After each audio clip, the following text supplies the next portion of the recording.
Hey everybody, Sean here, and I hope you're doing well.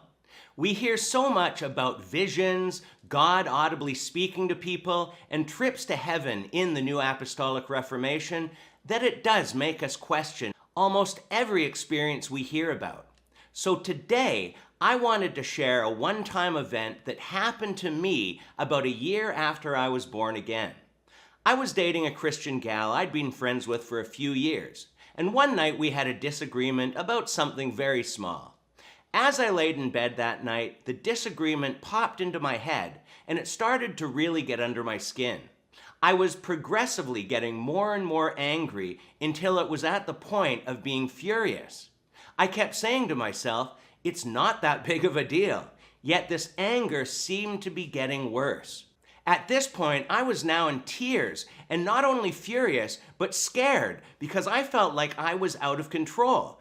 Now, we'd been learning about the whole armor of God recently, but I didn't fully understand things yet because I was still a new convert. But in that moment of panic, anger, and fear, I cried out to God for help.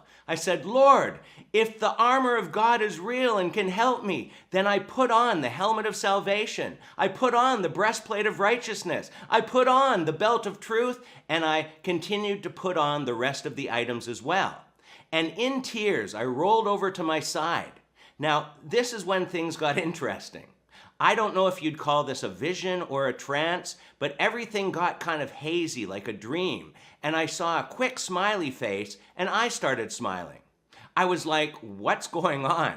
And then I saw this tall, bearded man in armor holding up a shield and laughing. These little demons or something seemed to be propelling themselves at this man like little arrows, but they'd just hit the shield and fall off. Meanwhile, this man keeps laughing. Ha ha ha, ha ha ha, every time these demons would bounce off the shield. I was now symbolically holding up a shield and copying him and laughing as well. Ha ha ha. Yet I was so confused and saying to myself, what's going on? This can't be real. I'm supposed to be very angry right now. And while I'm smiling, I'm trying to remember what I was mad about because whatever was happening in this moment didn't seem possible. But I couldn't remember, and I eventually just turned to my side and fell right asleep. That whole situation probably only lasted a minute or so, and I'll never forget it. But to this day, I've never been able to remember why I was so mad. Why did that happen? I really don't know. I can only guess that it was perhaps God in a unique way showing me about his armor. It was only a year later when reading Ephesians 6 that verse 16 about the shield of faith putting out the fiery darts of the evil one did make what I saw make more sense. I shared this story in a past video and one person commented, "See, Sean, Christians can be controlled by demons and we do need them cast out." Well, if that was the case, then putting on the whole armor of God seemed to be the solution, not having demons cast out of us.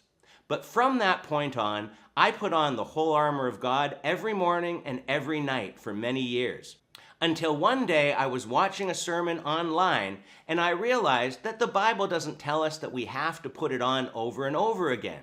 We put it on and we leave it on. It's spiritual armor, not physical. So why am I sharing this story? I'm not really sure. But it's been on my heart for quite a while, over and over again, and maybe someone needs to hear this. Like I said at the start, this vision or trance or whatever you call it happened one time, and it's only happened one time in over 20 years of being saved. So do I believe God can give people visions? Absolutely, yes. But just like in the Bible, they are very rare. They're not common occurrences like we hear people claiming to have in the New Apostolic Reformation. And I guess the second reason is to encourage you to put on the whole armor of God if you haven't already, because we are told to do this in the Bible. God tells us to do this so that we will be able to take stand against the wiles or schemes of the devil.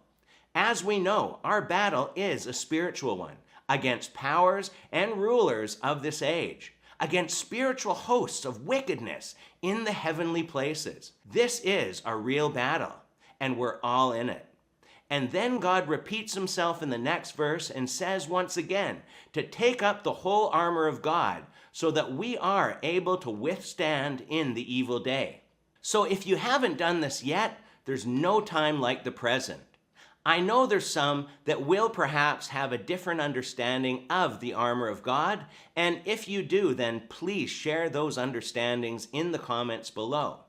But I felt led to share the story for some reason and hope this has been encouraging in some way. And with that being said, we'll leave it here for today. So until next time, take care and God bless.